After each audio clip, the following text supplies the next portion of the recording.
The blue flames of dying cities painted the night sky of Zelanos Prime in colors that should never exist. Commander Vex Thernal pressed his three-fingered hand against the reinforced viewing panel of the underground command bunker and watched his world burn. The Krex warships hung in orbit like metal vultures, their weapons systematically destroying everything his people had built over thousands of years behind him. The constant chatter of his communications officers had grown quieter over the past few hours. There was less to report now. The defensive grid had failed completely. The evacuation ships were gone, vaporized by Krex fighters before they could reach the safety of hyperspace. The military installations that had taken decades to construct were nothing but smoking craters. His people, the gentle Zelani who had never known war, were dying by the millions. "Commander," came the soft voice of his aide, Lieutenant Kira Moonwhisper. Her normally bright blue skin had turned pale with stress and exhaustion. "The northern cities have gone silent. We believe the orbital bombardment has moved to the southern continent." Vex nodded without turning from the window. The southern continent housed nearly 2 billion Zelani civilians. In 6 hours, maybe 8 if they were lucky, those people would share the fate of their northern neighbors. The Krex Empire showed no mercy to those who resisted their expansion, and even less to those who simply existed in the way of their conquest. "How many ships do we have left?" he asked, though he already knew the answer would bring no comfort. 17 fighters scattered across the asteroid belt, Kira replied. "The heavy cruiser Starlight is still operational but damaged. Captain Vel reports his engines are failing and his weapons are nearly depleted. 17 fighters and 1 damaged cruiser against 300 Krex warships." The mathematics of their situation was brutally simple. The Zelani Confederation, a peaceful alliance of 3 worlds dedicated to art, science, and philosophy, had never developed the military technology needed to face a true war machine like the Krex Empire. Vex turned away from the window and walked to the central command console. The holographic display showed the tactical situation in stark detail. Red icons representing Krex forces dominated the space around all 3 Zelani worlds. The few blue icons marking friendly forces flickered weakly at the edges of the display, like dying stars in an endless night. "Sir," called out Communications Officer Dex Starbright from his station, "we're receiving reports from Zelanos 2. The Krex ground forces have begun landing operations. The civilian population is attempting to evacuate to the polar regions, but they have no protection from airstrikes." The weight of command had never felt heavier on Vex's shoulders. For 30 years, he had served the Zelani Defense Force during a time of unprecedented peace. His biggest challenges had been coordinating joint training exercises with allied species and managing supply logistics. Nothing in his experience had prepared him for watching his entire civilization die. "What about our allies?" he asked, grasping for any hope. "Have the Altarian Republic or the Suntorii Federation responded to our requests for aid?" Kira's expression grew even more grim. "The Altarians sent a diplomatic message expressing their regret and offering to accept refugees if any escape vessels make it to their territory. The Centauri Federation has closed their borders and declared neutrality in the conflict." Vex felt something cold settle in his chest. Neutrality. His people were being exterminated, and their allies were declaring neutrality. The galaxy, it seemed, had decided that the Zelani Confederation was an acceptable sacrifice to avoid provoking the Krex Empire. The floor shook as another wave of orbital bombardment struck somewhere above them. Dust fell from the ceiling, and several console displays flickered. The bunker had been designed to withstand natural disasters and minor conflicts, not the sustained assault of a major military power. They had perhaps hours before even this refuge would be discovered and destroyed. "Commander," Dex called out again. Long-range sensors are detecting additional Krex reinforcements approaching the system. It appears to be their main battle fleet. Estimated arrival time is 18 hours. Vex closed his eyes. The Krex were bringing their main fleet to finish what their advance force had started. There would be no survivors, no refugees, no memory of the Zalani, except in the history books. Of their conquerors. His people would become another footnote in the Krex Empire's expansion, just numbers in a report about conquered territories and harvested resources. But as he stood there, in the dying moments of his civilization, Vex remembered something his grandfather had told him long ago. The old man had been a scholar of galactic history, fascinated by the stories of ancient civilizations that had risen and fallen among the stars. Sometimes, he had said, the most important thing you can do is make sure someone knows you existed. Even in the darkest moments, someone somewhere might be listening. Vex opened his eyes and walked to the communications console. Dex, I need you to prepare a general broadcast transmission. Maximum power, all frequencies, targeted at every known civilized system within our transmission range. The young communications. Officer looked confused. Sir, if we use maximum power, the Krex will detect our position immediately. They'll target this bunker within minutes. I know, Vex replied calmly. Prepare the transmission. Kira stepped closer to him. Commander, what are you planning? Vex looked around the command center at the faces of his remaining officers. These brave souls had stayed at their posts, even as their world died around them. They deserved to know what he intended. We're going to do what no Zilani has ever done before. We're going to ask for help from complete strangers. The idea seemed impossible, even as he said it. The Zilani had always been cautious about first contact with unknown species. Their diplomatic protocols required years of careful observation and cultural exchange before establishing formal relations. But protocols written for peaceful times seemed absurd when extinction was only hours away. Sir, Dex said quietly, most species won't respond to random distress calls. The galaxy has too many conflicts, too many competing interests. The chances that anyone would risk confronting the Krex Empire for people they've never met are essentially zero. Vex nodded. You're probably right. But what if you're wrong? What if somewhere out there is a species that believes helping strangers is worth the risk? What if there are people among the stars who think that preventing genocide is more important than political convenience? The command center fell silent, except for the distant rumble of the bombardment above. Vex's officers exchanged glances, and he could see the same thought in all their eyes. It was a desperate plan born of desperation, with no reasonable chance of success. But it was better than simply waiting to die. Even if someone receives the message, Kira said gently, they would need to have significant military capability to challenge the Krex, and any species with that kind of power probably has their own agenda.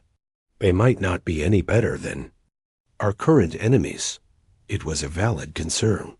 The galaxy was full of powerful species that used their strength to dominate others.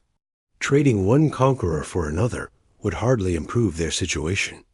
But Vex had spent his career studying the behavioral patterns of different alien civilizations, and he had noticed something interesting. The most aggressive species rarely helped others without expecting something in return, while the more peaceful ones often lacked the military strength to intervene in major conflicts.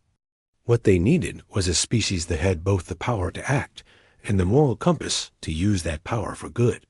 Maybe, he said finally, but maybe not. Maybe somewhere in this galaxy is a species that became powerful specifically to protect others. Maybe there are people out there who built weapons not to conquer, but to defend those who cannot defend themselves. Dex had finished preparing the transmission array. Ready for broadcast, Commander? What message would you like to send? Vex thought carefully. This might be the last communication his species ever sent to the universe. It needed to convey their situation clearly, while appealing to whatever sense of compassion might exist among the stars. It needed to be honest about their desperate circumstances, while maintaining some dignity for his dying people. "Record this," he said, and began to speak the words that would change the course of galactic history. "This is Commander Vex Thurnell of the Zelani Confederation Defense Force, broadcasting on all frequencies to any species capable of receiving this transmission. Our 3 worlds are under attack by the Krex Empire. Our defenses have failed. Our allies have abandoned us. Our people are dying in numbers too large to count." He paused, gathering his thoughts. The weight of his entire civilization rested on these next words. "We are not warriors. We have never been conquerors or aggressors. We are artists and scientists, philosophers and dreamers. We have spent our existence trying to understand the beauty of the universe and add to it in small ways. Now that existence is ending, and we have no power to prevent it." Another pause. Around him, his officers stood in respectful silence, witnessing the final diplomatic act of their people. "We do not expect salvation. We know the galaxy is full of conflicts and competing interests.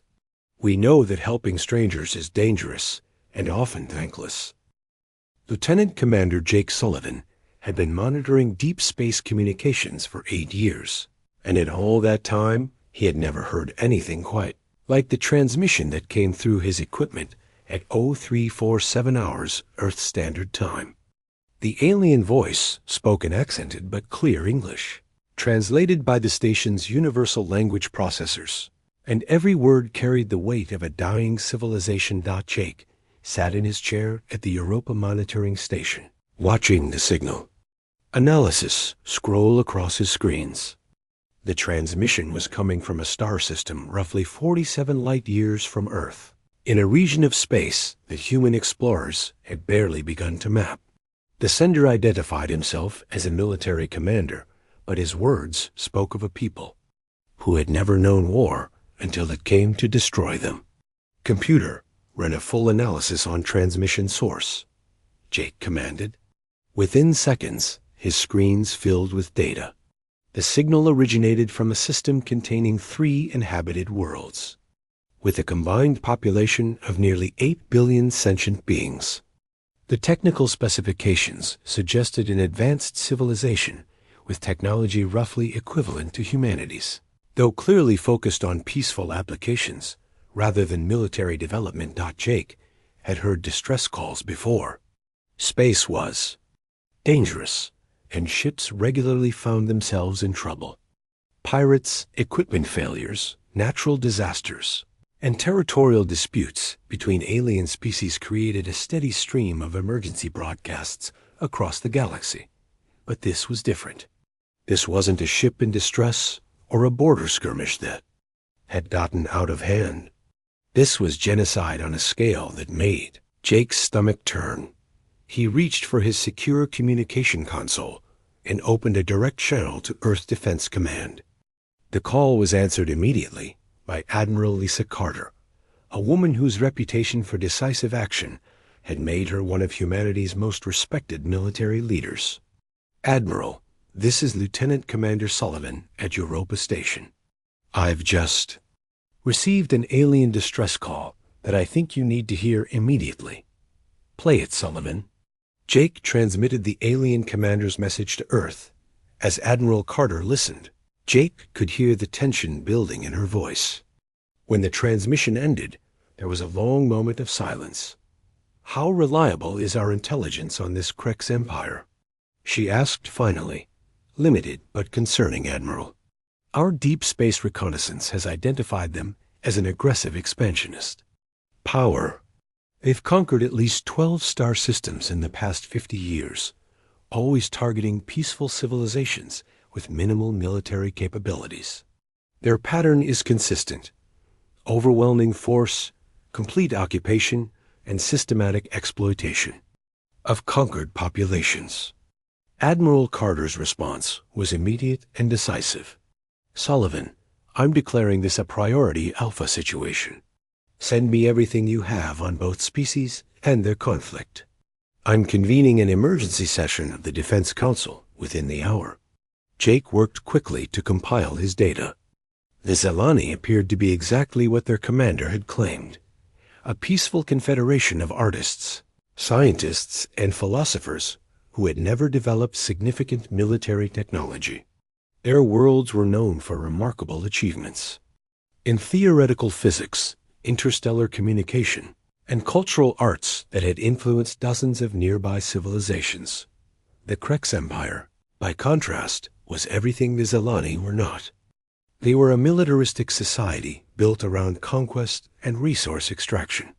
Their technology was crude but effective, designed for one purpose: overwhelming peaceful species who couldn't fight back. Intelligence reports suggested they viewed other races as either useful slaves or obstacles to be eliminated. Within 3 hours of receiving the Zelani distress call, Admiral Carter had assembled the United Earth Defense Council in emergency session. The council chamber, located deep beneath the Rocky Mountains, buzzed with urgent conversation as humanity's top military and political leaders took their seats. Ladies and gentlemen, Admiral Carter began, 43 minutes ago, we received a distress call from an alien species facing extinction. I'm going to play the message, and then we're going to decide how humanity responds. The chamber fell silent as Commander Vex Thurnell's words echoed through the room. Jake, participating via secure video link from Europa, watched the faces of Earth's leaders as they heard the desperate plea of a dying civilization. Some looked shocked, others grim, and a few appeared to be calculating the political implications of intervention. General Marcus Webb, commander of Earth's ground forces, was the first to speak. Admiral, our intelligence on this region of space is limited, but what we do know suggests the Krex Empire represents a significant threat. If they're willing to commit genocide against peaceful neighbors, they won't hesitate to target human colonies as they expand. Secretary of State Helen Morrison, Earth's top diplomat, shook her head. General, we can't base foreign policy decisions on hypothetical future threats. The Zelani system is nearly 50 light-years away. Any military intervention would take weeks to organize and execute, and we have no guarantee we could arrive in time to make a difference. Dr. Helen Torres, Earth's leading expert on alien civilizations, stood to address the council. Secretary Morrison, with respect, this isn't about foreign policy. This is about fundamental human values. We're listening to an entire species being murdered, and they've specifically asked for help from anyone with the moral courage to provide it. The debate continued for nearly an hour.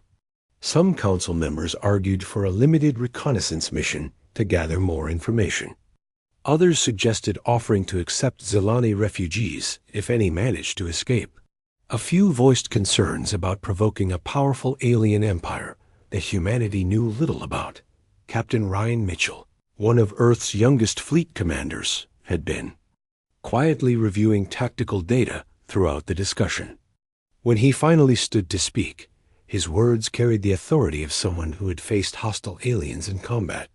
I've been analyzing what we know about Krex military capabilities, he said. Their technology is impressive in terms of raw firepower, but their tactics are designed for fighting peaceful species. They use overwhelming numbers and brutal intimidation because they've never faced serious resistance. Admiral Carter leaned forward. What's your assessment, Captain? Ma'am, I believe a properly equipped human fleet could defeat Krex forces of similar size. Our ships are designed to fight multiple hostile species simultaneously. Our weapons are built for survival against unknown threats. Our training assumes we'll face enemies who want to kill us, not subjugate us. The chamber erupted in discussion.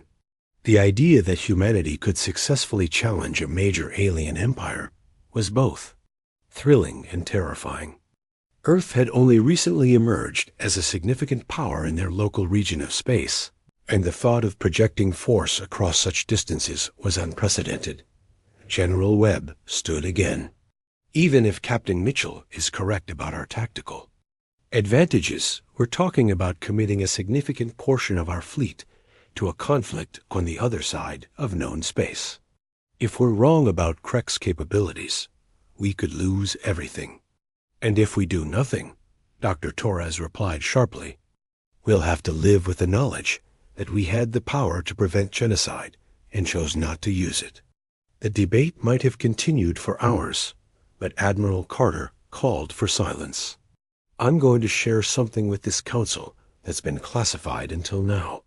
3 months ago, our deep space scouts encountered a Krek's patrol fleet at the edge of human territory. The encounter was brief, but our analysis suggests they were conducting reconnaissance on our defensive capabilities. The implications hit the room like a physical blow.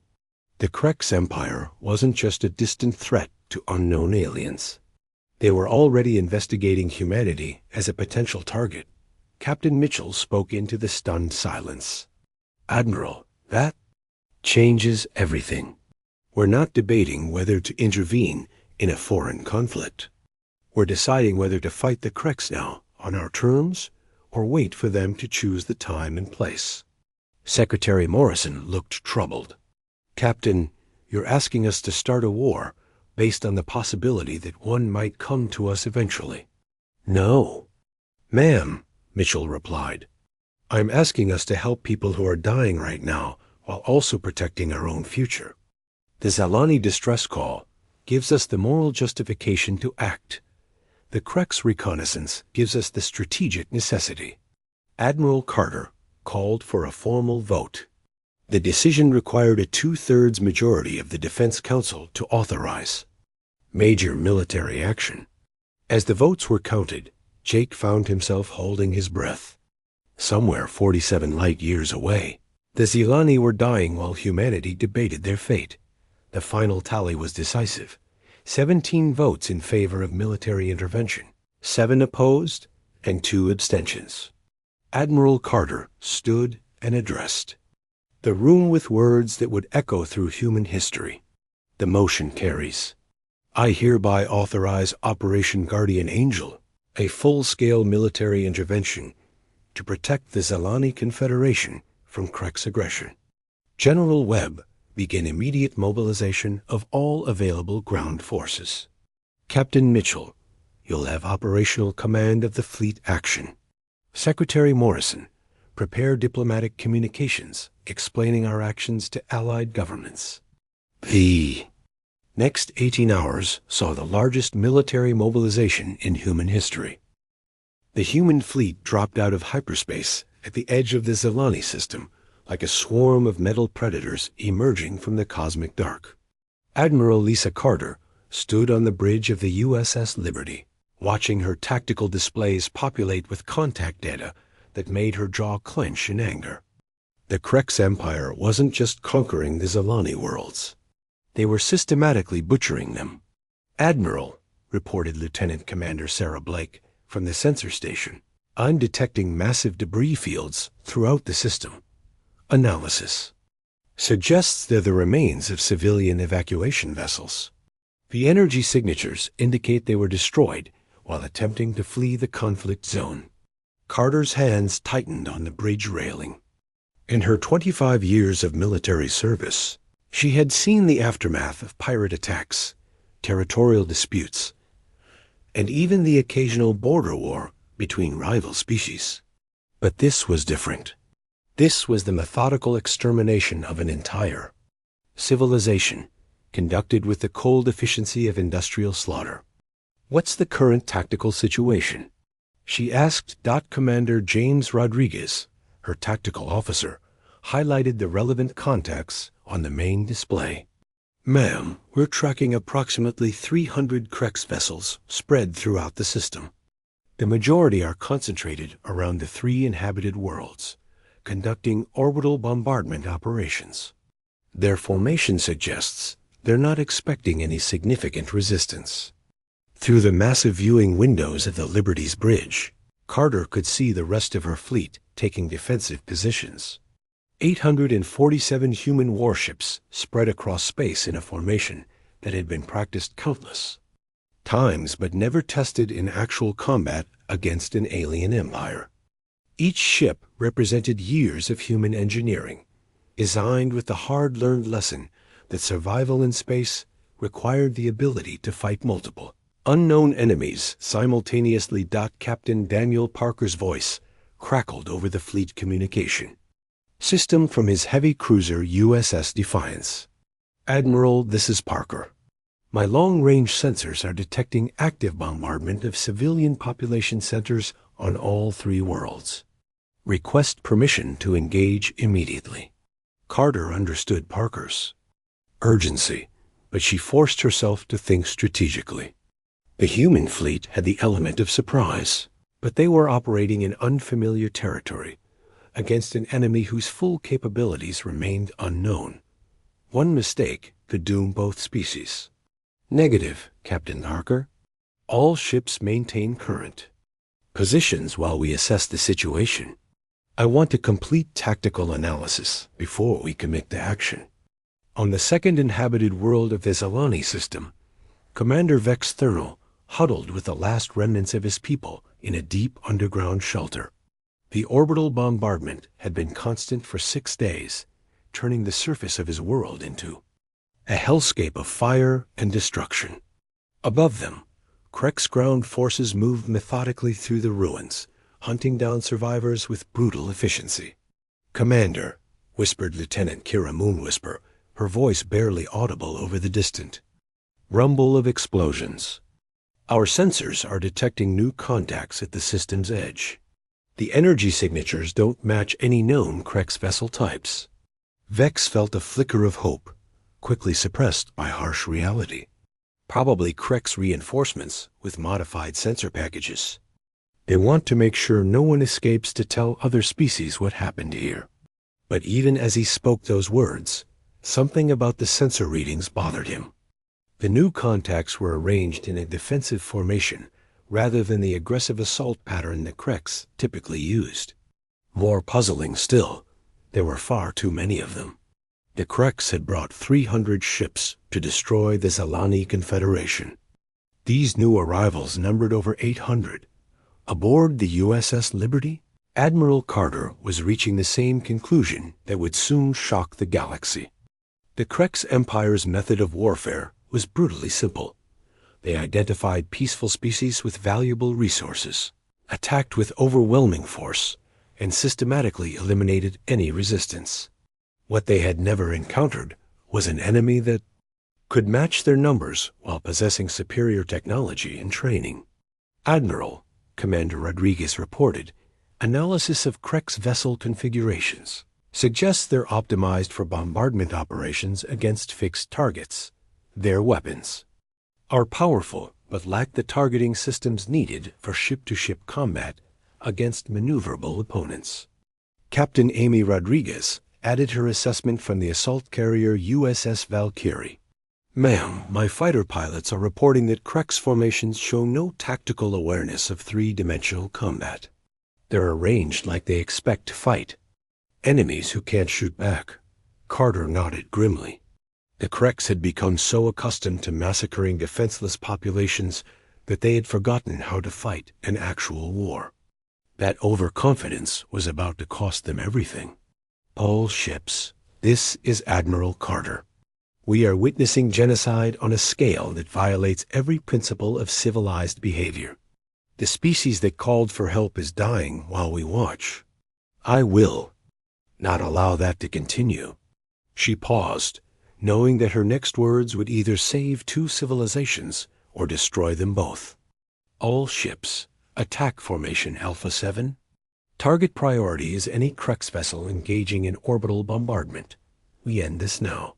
The human fleet moved like a single organism, 800 ships accelerating toward their targets with coordinated precision. The Kreks, monitoring their own sensor networks, initially dismissed the approaching vessels as either reinforcements or neutral parties seeking to negotiate. That fatal misunderstanding lasted exactly 4 minutes and 37 seconds. Captain Parker's USS Defiance opened the engagement by launching a full spread of quantum torpedoes at a Krex heavy cruiser that was systematically destroying what appeared to be a Zalani hospital complex. The alien vessel, caught completely off guard, exploded in a brilliant flash that lit up the darkness of space like a miniature star. The effect on both fleets was immediate and dramatic. The Krex, who had never faced serious resistance in their centuries of conquest, reacted with confusion and disarray. Many of their ships were caught in bombardment formations with their weapons pointed toward planetary targets rather than potential threats in space. The humans, by contrast, had trained for exactly this scenario, engaging multiple hostile vessels while protecting friendly populations. Captain Rodriguez's fighter squadrons from the USS Valkyrie swept through Krex formations like wolves among sheep. The alien pilots, accustomed to strafing defenseless cities, found themselves facing human fighters designed to hunt and kill in the vacuum of space. Within minutes, Krex bombardment platforms around all 3 Zalani worlds were either destroyed or fleeing toward the outer system. But the most shocking moment came when the Krex fleet commander, General Zach Bloodclaw, managed to rally his forces for a coordinated response. His flagship, a massive dreadnought called the Bone Crusher, led a formation of 60 heavy cruisers directly toward the center of the human fleet. It was a move born of desperation and arrogance, the last gambit of a commander who had never lost a battle. Admiral Carter watched the Krex formation approach and felt something cold settle in her chest.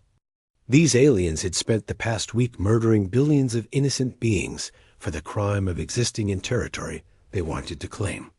Now they were bringing their weapons to bear on human ships, crewed by volunteers who had traveled across the galaxy to stop genocide. All ships, concentrate fire on the enemy flagship, she commanded.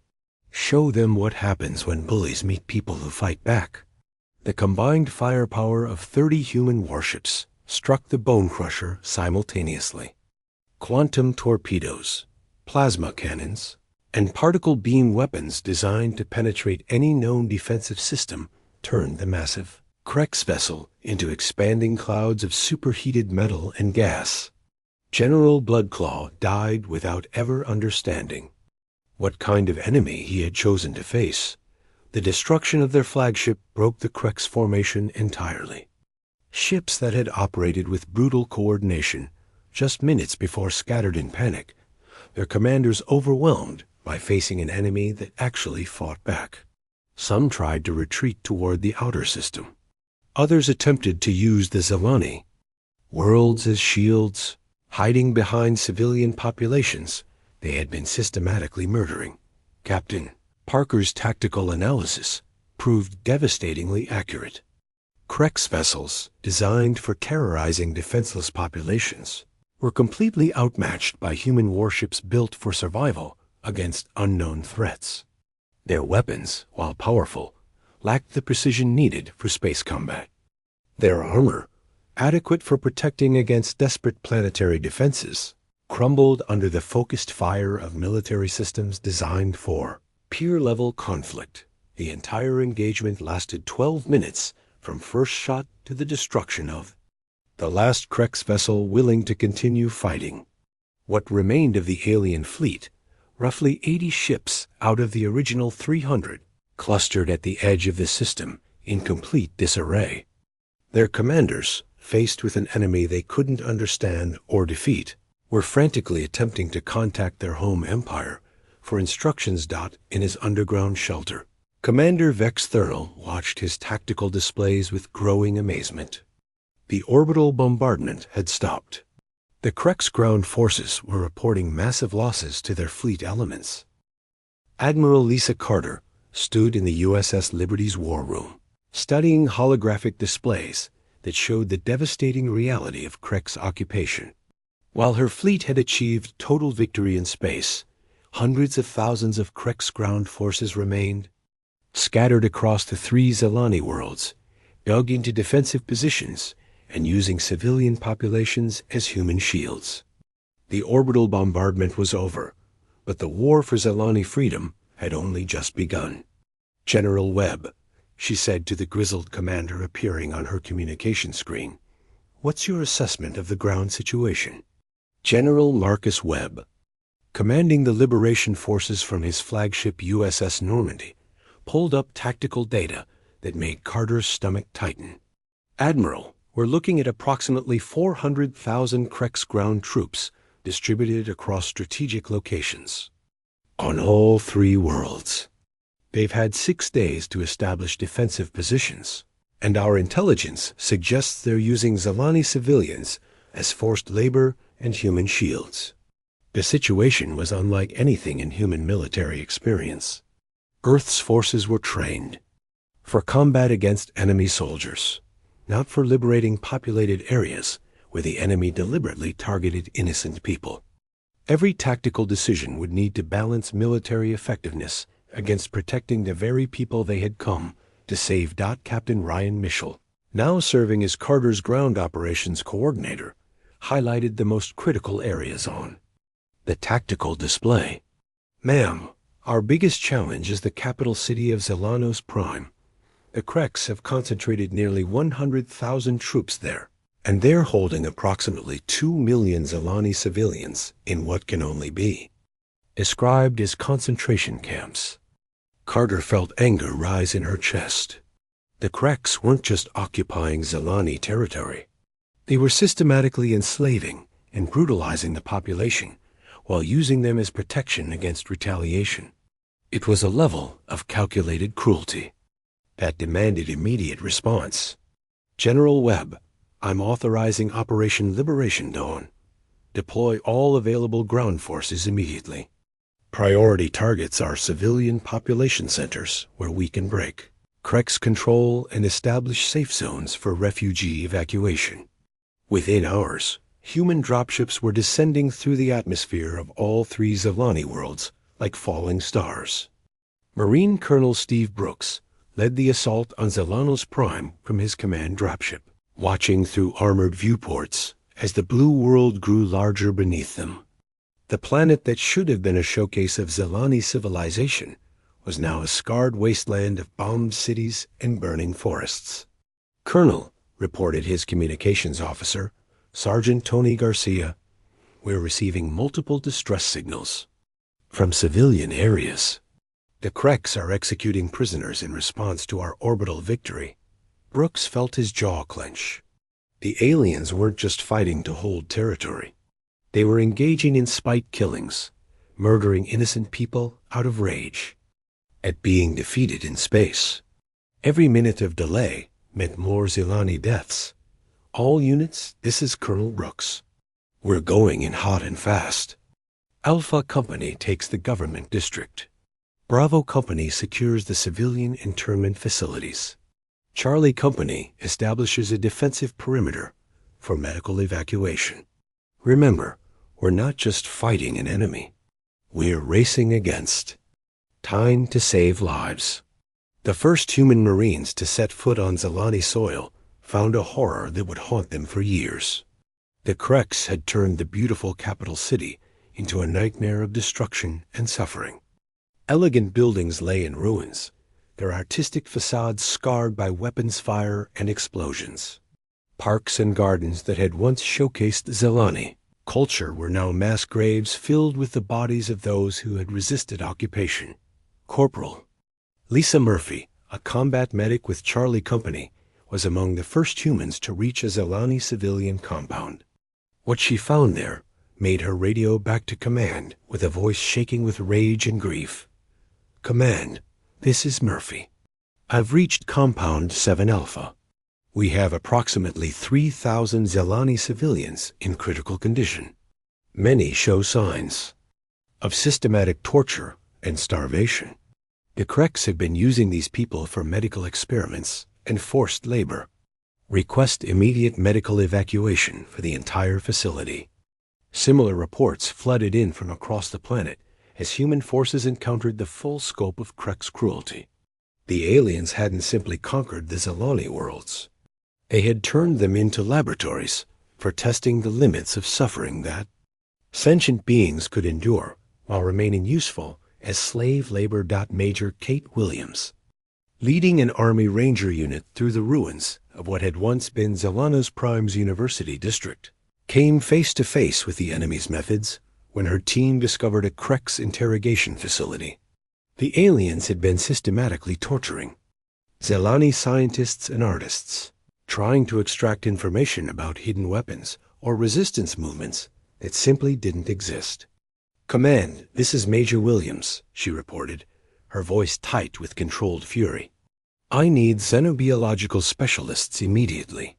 The Krex have been conducting experiments on Zelani prisoners. Many of the survivors need medical attention beyond our field capabilities." But the human liberation forces weren't just discovering horrors. They were also experiencing something unprecedented in their military history. An alien population that welcomed them as genuine saviors. Zelani civilians who had spent days hiding from Krex patrols emerged from ruins and underground shelters to greet human soldiers with tears of joy and gratitude. Commander Vex Thurnell, finally able to leave his underground command post, met Colonel Brooks in what remained of the Planetary Defense Headquarters.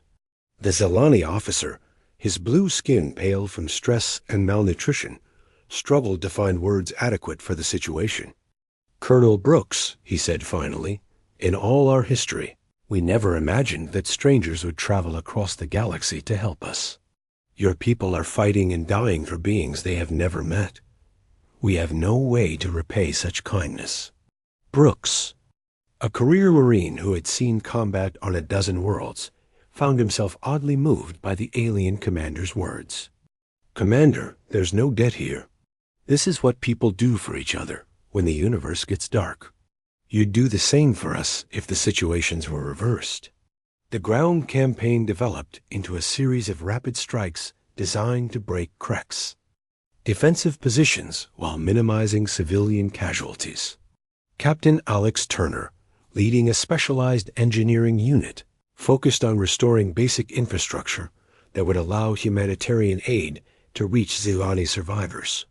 His teams worked around the clock to repair water treatment facilities, power grids, and medical centers that the Krex had deliberately sabotaged.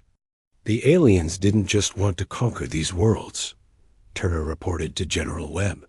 They wanted to make sure that even if they lost, the Zelani would suffer for years afterward. Every critical system has been booby-trapped or deliberately damaged in ways that would cause maximum long-term harm.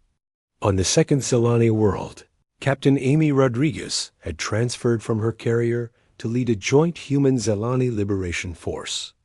Working alongside Zelani volunteers who knew the local terrain, her units were able to move quickly through urban areas and rescue civilian populations before Krex forces could relocate or execute them. Lieutenant Commander Sarah Blake, now serving as Rodriguez's intelligence officer, made a discovery that explained much about Krex methods. "Captain, we've captured several alien data cores that detail their occupation procedures. This isn't random cruelty. They have detailed manuals on how to break the spirit of conquered populations through systematic brutalization." The Krex Empire's approach to occupation was revealed to be coldly methodical. They identified cultural and religious leaders for immediate execution. They separated families to prevent organized resistance. They forced civilians to participate in the destruction of their own cultural artifacts, breaking their psychological connection to their heritage. Most horrifically, they used medical experimentation and torture not just for information, but to create an atmosphere of terror that would prevent future rebellions. But the aliens had made a critical miscalculation. Their methods were designed to work against peaceful species with no experience of organized violence. They had never faced an enemy that understood both warfare and liberation operations, and they certainly had never encountered humans. Working alongside motivated local populations who knew their oppressors could be defeated Major Rick Thompson, leading a paratrooper assault on a Krex fortress complex, discovered that the aliens' defensive strategy was fundamentally flawed. These positions are designed to intimidate civilians, not to stop professional soldiers, he reported to Colonel Brooks. They're more like execution facilities than military installations. The liberation of the third Zelani world proceeded even faster than the first two. Krex commanders, receiving reports of rapid defeats across the system, began abandoning their positions and attempting to retreat to prepared evacuation points. But Admiral Carter had anticipated this move and positioned human ships to intercept any fleeing alien forces. Captain Daniel Parker, now commanding a squadron of fast attack ships, reported the attempted Krex evacuation to Fleet Command.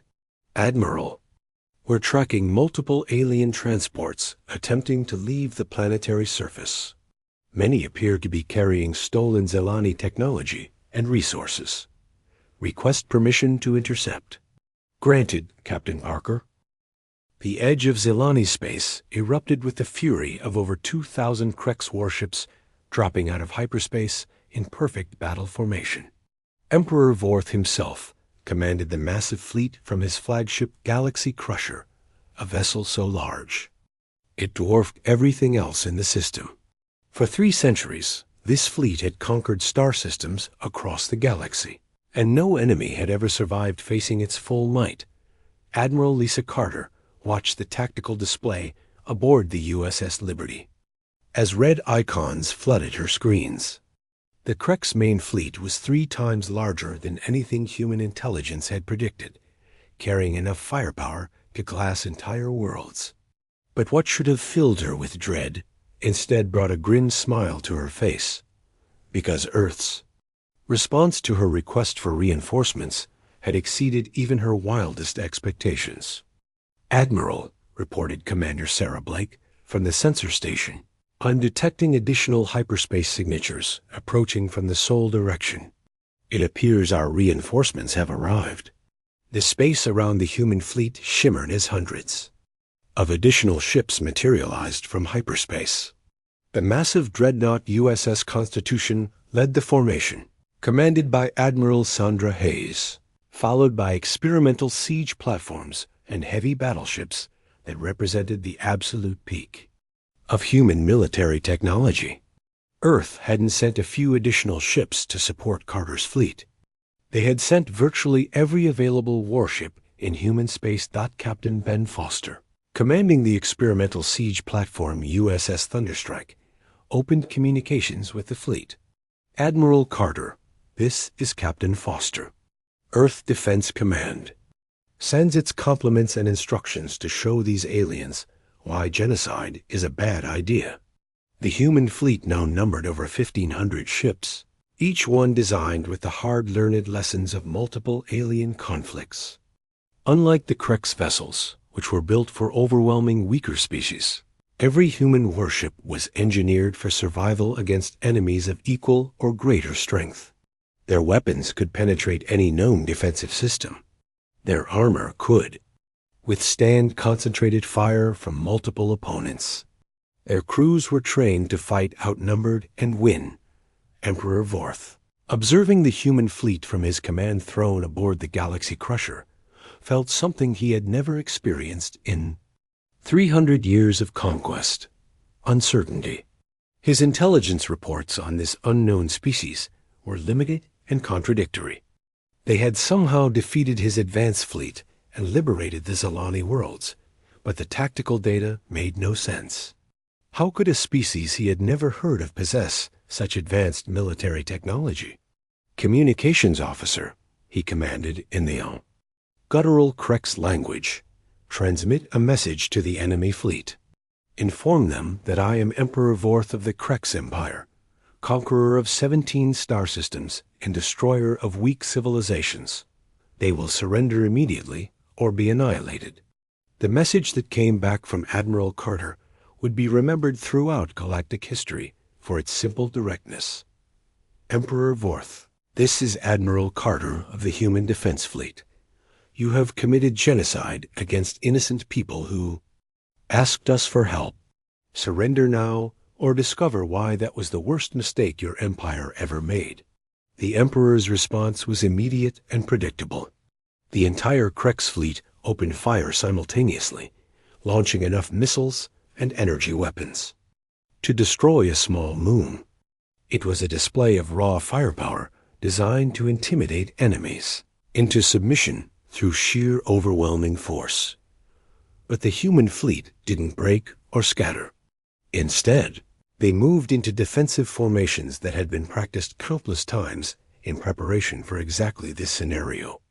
Point defense systems that could track and destroy thousands of incoming missiles activated across the fleet. Energy shields designed to absorb and redirect weapons fire flared to life around every human ship. Captain Daniel Parker, commanding the USS Defiance, watched the massive Krex barrage approaching his ship and felt a cold satisfaction. All stations, prepare for impact. Show them what human engineering looks like when we're trying not to die.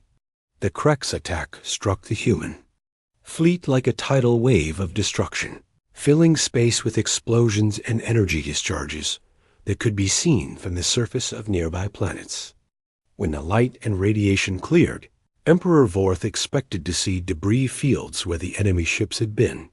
Instead, he saw 1,500 human warships, their shields flickering but holding, their formations intact, and their weapons charging for return fire. Impossible, he whispered in his own language. No species in galactic history had ever survived the full firepower of the Krex main fleet.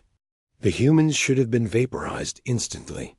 Admiral Carter's voice cut through the Emperor's shock. Like a blade, our turn. The human counterattack was unlike anything the galaxy had ever witnessed. Instead, the crude, overwhelming force tactics favored by the Krex. The human fleet employed coordinated precision strikes designed to maximize damage while minimizing their own casualties.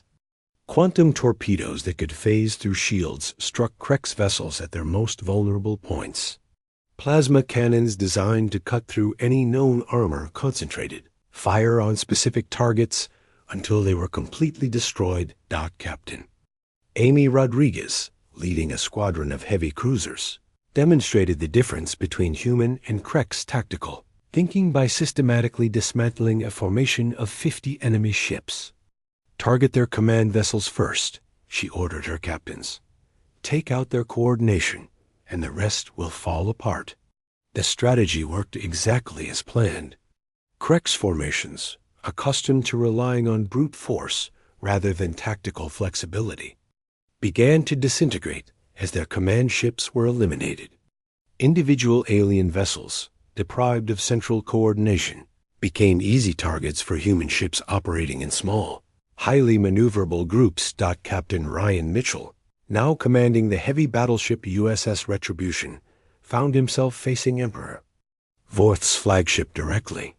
The Galaxy Crusher was easily 10 times the size of his ship, bristling with weapons and protected by armor that had never been penetrated in 3 centuries of warfare. All weapons, concentrate fire on the enemy flagship, Mitchell ordered. Let's show this Emperor what happens when bullies meet people who fight back.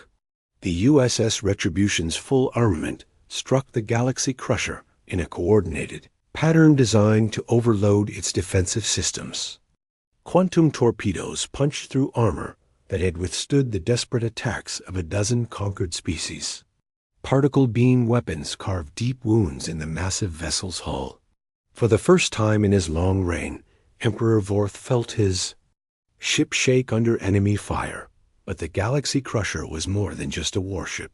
It was a mobile fortress designed to withstand the concentrated fire of entire planetary defense fleets. Even as human weapons tore into its hull, the massive vessel continued to function, its thousands of weapon systems returning devastating fire. Captain Mitchell's ship took hit after hit, its shields failing and armor buckling under the assault. But human ships were designed to keep fighting even when critically damaged, and the USS Retribution had backup systems for its backup systems. Engineering, Mitchell called over the sound of alarms and explosions. I need everything you can give me. Full power to weapons. Sir, came the reply from Chief Engineer Tony Garcia. If I give you full power, we'll burn out every system on the ship. We'll get one good shot, then we're dead in space. Mitchell looked at his tactical display, where hundreds of human and alien ships were locked in desperate combat. His people had traveled across the galaxy to stop genocide, and they weren't about to fail now. Do it, he ordered. The USS Retribution's final attack was a concentrated burst of every weapon system the ship possessed, channeled through overloaded power conduits that would destroy the vessel's ability to fight. But that single devastating barrage punched through the Galaxy Crusher's defenses and struck its main reactor core. Emperor Vorth had time for one final thought as his flagship exploded. Around him, these humans were nothing like any species his empire had ever encountered. They didn't fight for conquest or resources or territory.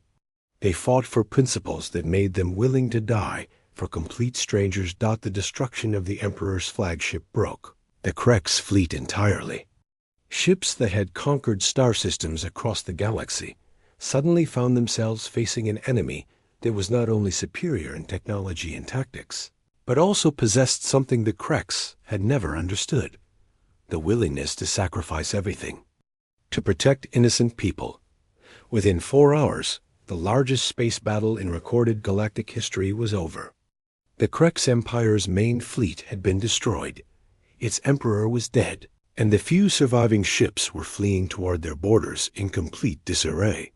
Admiral Carter, surveying the aftermath from her damaged but victorious flagship, opened communications with the Zalani government.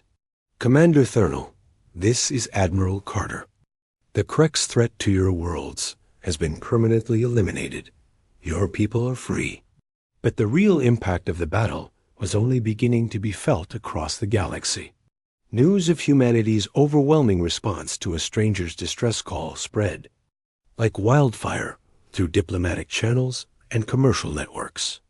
A species that most governments had never heard of had mobilized nearly 2,000 warships to prevent genocide, then defeated the largest alien fleet in recorded history.